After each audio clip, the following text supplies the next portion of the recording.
As a state ideology, Pancasila has a very important role in the life of nation and state in Indonesia.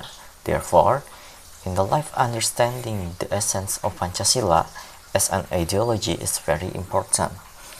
Hello, I'm Zelvan Adisaki from AK24I, and now I'll talk about the essence and urgency of Pancasila as Indonesia's ideology.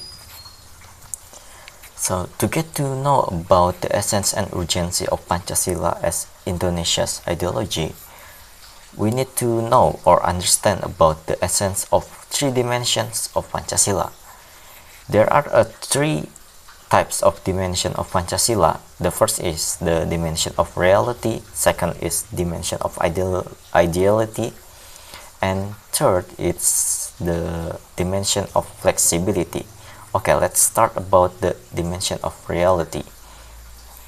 The dimension of reality, it's mean the basic values of Pancasila come from the basic values of life. This means that the Pancasila ideology is relevant in the life and the values of Pancasila can continue to be preserved. Second, let's talk about the dimension of ideology. Ideality. The ideality dimension means that the Pancasila must reflect the ideals of Indonesia. The basic value of Pancasila contain the goals and hopes of the nation, so as to build enthusiasm and ideality in the life. The last one is the dimension of flexibility. As we know, to survive and continue to be preserved, Pancasila must have values that are relevant and flexible in life. This reflects that the flexibility dimension means that Pancasila values are indeed relevant in life. So, what is the urgency of Pancasila as Indonesia's ideology? Actually, the value of Pancasila must be relevant to life, so that they do not become just a formal legal aspect. Pancasila acts as a guide of life and as a rejection of things that tarnish the value of Indonesia.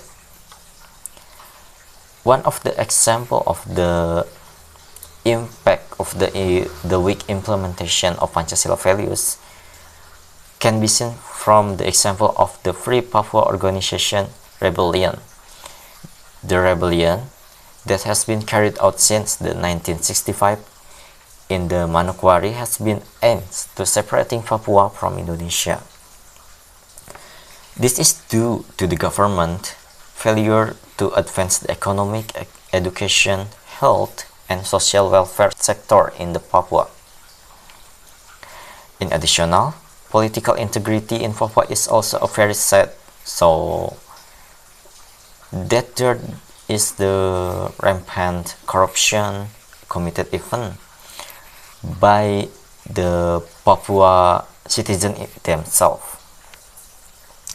To overcome this or to solve this problem, the Indonesia government must be able to improve the economics, education, health, and social welfare sector in Papua.